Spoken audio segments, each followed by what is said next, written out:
रूसी सेना की ट्रेनिंग का वीडियो सामने आया है। इस बीच ट्रेनिंग के दौरान मशीन गन में गड़बड़ी आ गई। मशीन गन से बाल बाल बचा रशिया का जवान।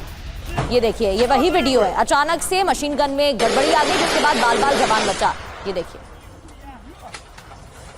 ट्रेनिंग के दौरान का ये वीडियो बताया जा रहा है। YAKB 12.7 मशीन गन ट्रेनिंग चल रही थी। कैसे ये जवान उछलकर गिर जाता है, बाल बाल जान बचे।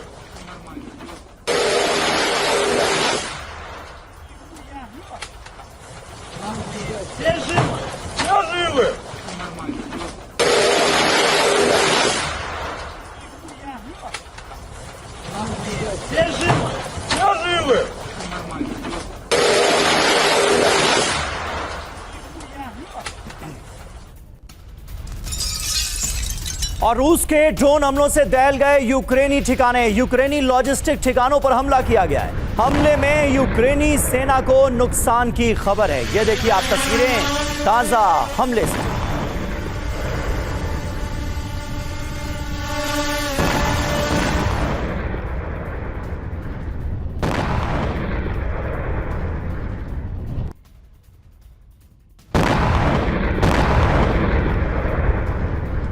यूक्रेनी लॉजिस्टिक्स ठिकानों पर बड़े हमलों को अंजाम दिया गया है। यूक्रेनी सेना को अच्छा खासा नुकसान हुआ है रूस के इस हमले में।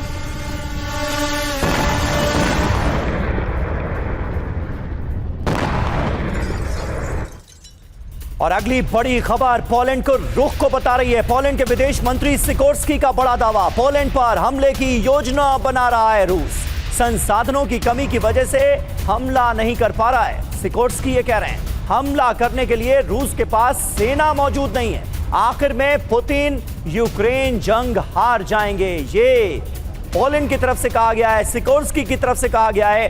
ये अपने आप में एक बड़ा बयान पोलैंड के विदेश मंत्री सिकोर्स्की का, जिसमें वो रूस के बारे में ये कह रहे हैं कि आखिरकार पुतिन को ये जंग हारनी पड़ेगी।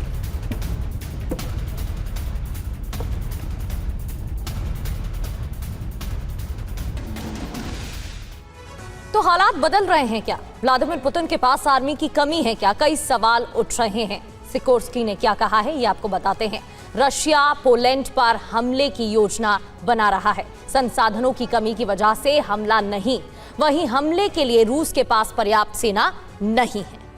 जी हां, क्रेमलिन की सैनिक क्षमताएं फिलहाल सीमित हैं, यह कहा गया है। यूक्रेन का प्रदर्शन अपेक्षाओं से कहीं बेहतर रहा। आखिर में रूस का यूक्रेन जंग हारना तय है। बड़ी बात यह है कि करीब 4.5 साल से रूस जंग लड़ रहा है, और इस वक्त जो पोलैंड का बयान सामने आया है वो ऐसे वक्त में आ रहा है जब यूक्रेन ड्रोन पावर के मामले में रूस पर काफी ज्यादा भारी पड़ रहा है। मनीष झा हमारे साथ मौजूद हैं। मनीष, अब तो सीधे सीधे पोलैंड की तरफ से भी एक तरह से चिकोटी काटने की कोशिश की जा रही है व्लादिमीर पुतिन को। कैसे देखा जाए इसे? बिल्कुल आपने सही कहा कि ये चिकोटी काटना भरी है, क्योंकि रियलिटी थोड़ी सी अलग है या बहुत अलग है। मैं इसलिए कहता हूं क्योंकि देखिए, जमीन पर अगर देखें तो पिछले हफ्ते ही डोनबास में जो यूक्रेन का सबसे बड़ा किला आप कह सकते हैं कॉन्स्टेंटिनोव का, उसे रूसी सेना ने जीत लिया। तो जमीन पर तो रूसी सेना की बढ़त हो रही है यूक्रेनी इलाकों में, और ऐसा नहीं है कि यूक्रेन की सेना कहीं कोई भी नई जमीन वापस ले पाई है।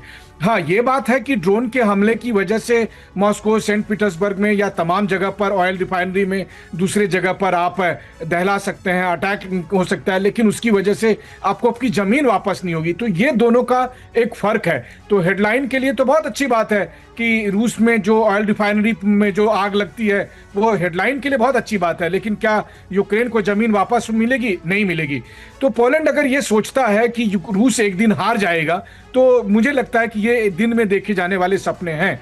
वैसे ही जैसे वो ये सोच रहा है कि रूस एक दिन पोलैंड पर हमला करेगा, क्योंकि पोलैंड नाटो सदस्य है। रूस क्यों पोलैंड पर अभी हमला करेगा, जब उसे पता है कि पोलैंड पर हमला करने का मतलब नाटो का आर्टिकल 5 इन्वोक होना है, और तब सारे देश मिलकर रूस पर हमला करेंगे। बिल्कुल मनीष, और ऐसे में जो बयान आया है इसको लेकर सवाल तो उठ रहे हैं, लेकिन रियलिटी क्या है वो आप बता रहे थे।